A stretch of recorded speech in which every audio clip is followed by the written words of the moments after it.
अस्सलाम वालेकुम स्टूडेंट्स, मैं हूं मुदस्सिर मंजूर।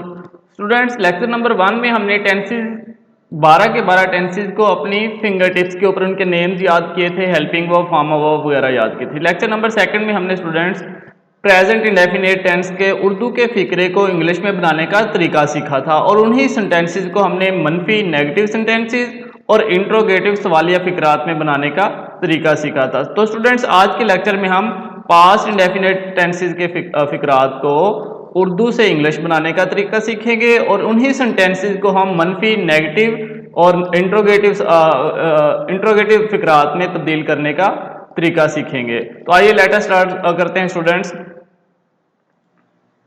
जी जी तो स्टूडेंट्स, सबसे पहले हमने पास्ट इंडेफिनिट टेंस की पहचान सीखनी है। ये फेल माजी में किसी काम के करने या होने को जाहिर करता है। उर्दू में पहचान इस फिक्रे की हमें कैसे पता चलेगा कि ये पास्ट इंडेफिनिट टेंस का फिक्रा है।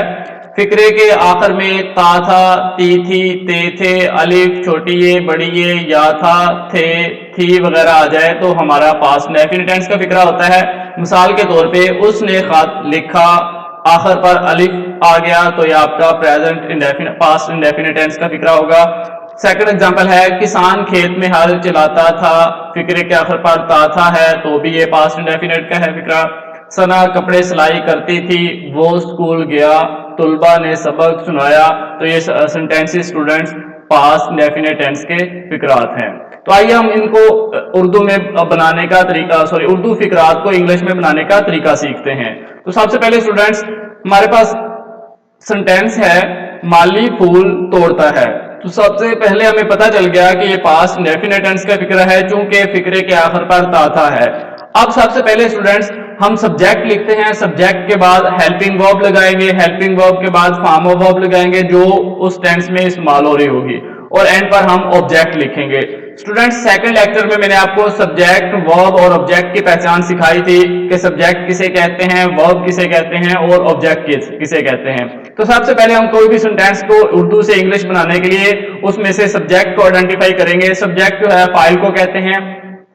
तो इस फिक्रे में माली फूल तोड़ता है, फाइल काम करने वाला होता है, तो इस फिक्रे में माली काम कर रहा है तो माली हमारा सब्जेक्ट के तौर पे आ जाएगा। उसके बाद हमने हेल्पिंग वर्ब लगाना है। तो स्टूडेंट्स, मैंने आपको सेकंड लेक्चर में भी बताया था कि पास्ट इंडेफिनिट टेंस और प्रेजेंट इंडेफिनिट टेंसेस के सादा फिक्रात में हेल्पिंग वर्ब इस्तेमाल नहीं होता। सादा फिक्रात स्टूडेंट्स कौन से होते हैं? जो नेगेटिव और इंट्रोगेटिव सेंटेंसेस ना हो, मनफी या सवालिया फिक्रात ना हो, वो सादा फिक्रात कहलाते हैं। तो सादा फिक्रात में हेल्पिंग वर्ब इस्तेमाल नहीं होगा। उसके बाद पास्ट उसके फॉर्म ऑफ वर्ब लगाएंगे। तो हमें याद है फर्स्ट लेक्चर में हमने पढ़ा था पास्ट इंडेफिनिट टेंस में सेकंड फॉर्म ऑफ वर्ब इस्तेमाल की जाती है।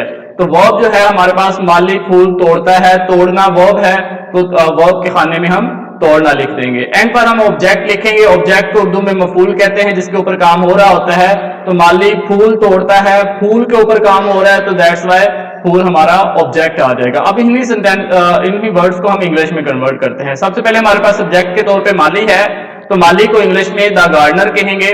हेल्पिंग वर्ब इस्तेमाल इसलिए नहीं करेंगे क्योंकि ये पॉजिटिव मुस्बत जुमला है, इंट्रोगेटिव नेगेटिव सेंटेंस नहीं है, तो हेल्पिंग वर्ब कोई इस्तेमाल नहीं होगा। उसके बाद सेकंड फॉर्म ऑफ वर्ब, हमें याद है कि पास्ट इंडेफिनिट टेंस में सेकंड फॉर्म ऑफ वर्ब इस्तेमाल की जाती है। तो वर्ब हमारे पास तोड़ना है, इसकी सेकंड फॉर्म प्लग होती है। एंड पर हमारे पास ऑब्जेक्ट फूल है तो फूल को इंग्लिश में द फ्लावर कहते हैं। तो इस तरह हमारे पास स्टूडेंट्स बन जाएगा माली फूल तोड़ता था, इसको इंग्लिश में बनाएंगे the gardener plugged the flower. Second example students हमारे पास है माहीगीर मछलियां पकड़ते थे। अब सबसे पहले तो हमें पहचान से पता चल गया ये पास्ट इंडेफिनिट टेंस का फिक्र है चूंकि एंड पर थे आ गया। तो इसी तरह स्टूडेंट्स पहले सेंटेंस की तरह सबसे पहले हम सब्जेक्ट लिखेंगे, फिर हेल्पिंग वर्ब, फिर फॉर्म ऑफ वर्ब और एंड पर ऑब्जेक्ट लिखेंगे। सब्जेक्ट हमारे पास माहीगीर है, हेल्पिंग वर्ब इस्तेमाल नहीं होगा चूंकि ये सादा फिक्रा है। उसके बाद हम फॉर्म ऑफ वर्ब लगाएंगे। वर्ब हमारे पास पकड़ना काम है, पकड़ना लिखेंगे। एंड पर ऑब्जेक्ट लिखेंगे। ऑब्जेक्ट हमारे पास मफूल है तो मफूल हमारे पास मछलियां हैं। तो ये सेंटेंस बन जाएगा students the fisherman catched fishes, माहीगीर मछलियां पकड़ते थे। थर्ड एग्जांपल हमारे पास स्टूडेंट्स है चपरासी घंटी बजाता था। इसको पे पहचान से हमें पता चल गया ये पास्ट इंडेफिनिट टेंस का फिक्रा है। तो सबसे पहले हम सब्जेक्ट लिखेंगे, फिर हेल्पिंग वर्ब, फिर सेकंड फॉर्म ऑफ वर्ब और फिर ऑब्जेक्ट लिखेंगे। सब्जेक्ट हमारे पास स्टूडेंट्स चपरासी है, हेल्पिंग वर्ब कोई इस्तेमाल नहीं होगा चूंकि ये सादा फिक्रा है। उसके बाद फॉर्म ऑफ वर्ब हमें याद है कि पास्ट इंडेफिनिट टेंस में सेकंड फॉर्म ऑफ वर्ब इस्तेमाल की जाती है।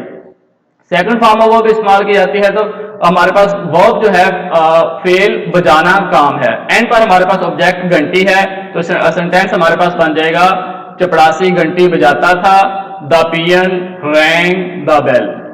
अब हम स्टूडेंट्स इन्हीं सेंटेंसेस को मनफी फिक्रात बनाएंगे यानी कि नेगेटिव सेंटेंस बनाएंगे। तो नेगेटिव सेंटेंस मनफी जुमलों में फाइल के बाद डिड नॉट लगाया जाता है, मतलब कि हेल्पिंग वर्ब के बाद नॉट लगा दिया जाता है। सब्जेक्ट के बाद जो हम हेल्पिंग वर्ब लगाएंगे तो उसके बाद हम नॉट लगा देंगे, वो हमारे पास नेगेटिव सेंटेंस बन जाएगा। और इसके बाद फेल की पहली फॉर्म लगाई जाती है। सादा फिक्रात में स्टूडेंट्स पास्ट इंडेफिनिट टेंस के सादा फिक्रात में सेकंड फॉर्म ऑफ वर्ब इस्तेमाल की जाती है।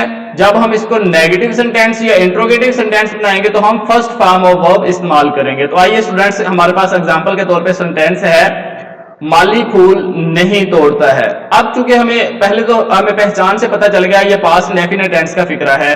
सेकेंडली ये पास्ट इंडेफिनिट टेंस का नेगेटिव नहीं वाला फिक्रा है। तो अब इसको हम बनाएंगे सबसे पहले उसी तरतीब के साथ सब्जेक्ट लिखेंगे, फिर हेल्पिंग वर्ब लिखेंगे, फिर फॉर्म ऑफ वर्ब लिखेंगे और एंड पर ऑब्जेक्ट लिखेंगे। सब्जेक्ट हमारे पास स्टूडेंट्स माली है तो सब्जेक्ट के खाने में माली लिख दिया हमने।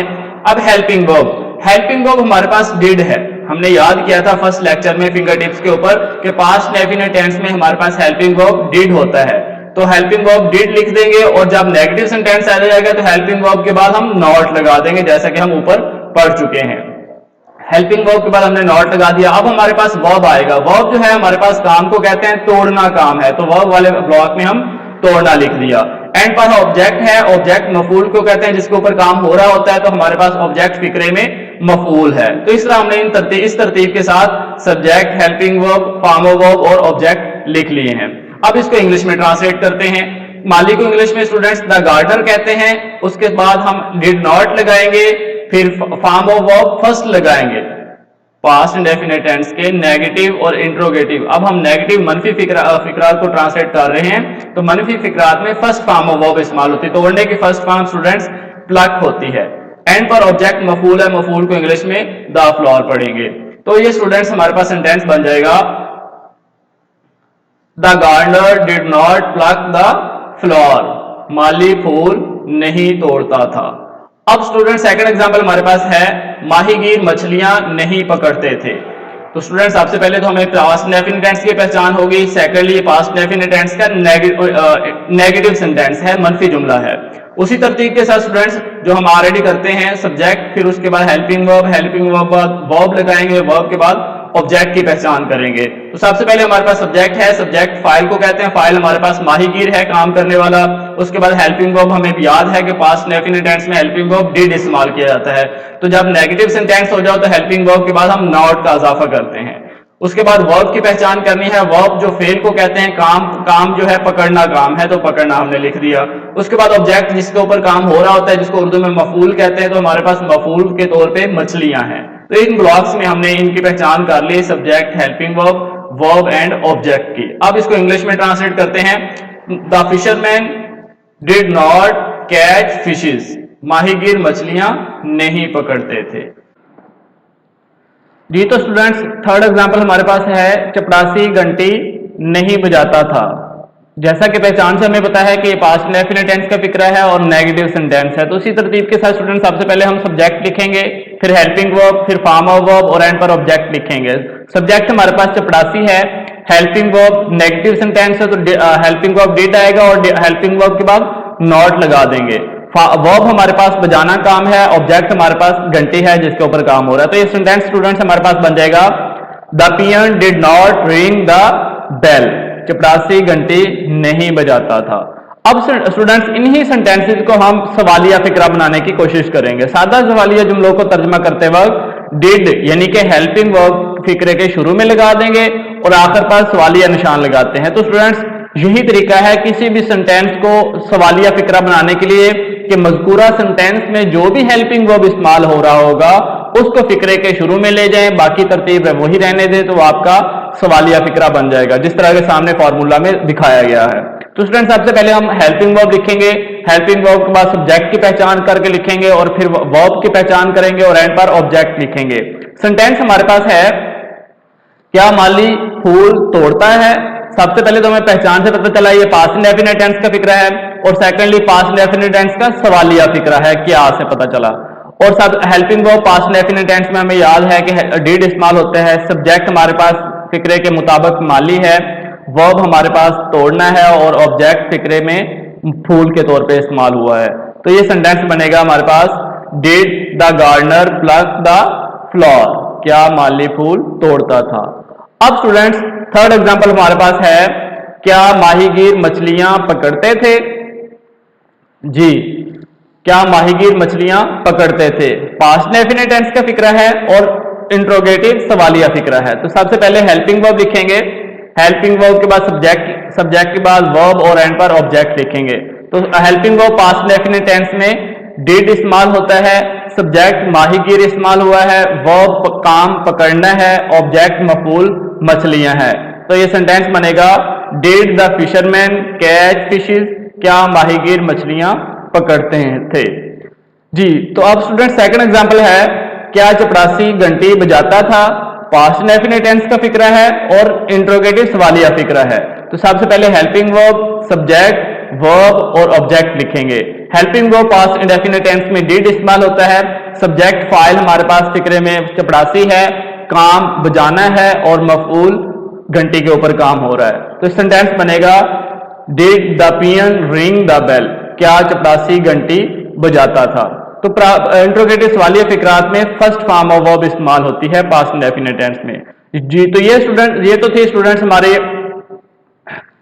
हमने पास्ट इंडेफिनिट टेंस के सादा फिक्रात को इंग्लिश में कन्वर्ट किया, फिर उन्हीं सेंटेंसेस को नेगेटिव और इंट्रोगेटिव फिक्रात बनाकर उन्हें भी इंग्लिश में तब्दील किया। तो अब स्टूडेंट्स आप कोई से भी 10 सेंटेंसेस लीजिए, उन सेंटेंसेस को पहले उनकी पहचान कीजिए, पहचान करने के बाद उन्हें फॉर्मूला के मुताबिक, जो मैंने आपको फॉर्मूला बताया है, subject, helping verb, verb and object, इसके मुताबिक उन्हीं सेंटेंसेस को इंग्लिश में कन्वर्ट कीजिए और फिर उन्हीं सेंटेंसेस के नेगेटिव सेंटेंस बनाइए और उन्हीं को इंट्रोगेटिव सवालिया फिक्रा बनाने के बाद उन्हें इंग्लिश में कन्वर्ट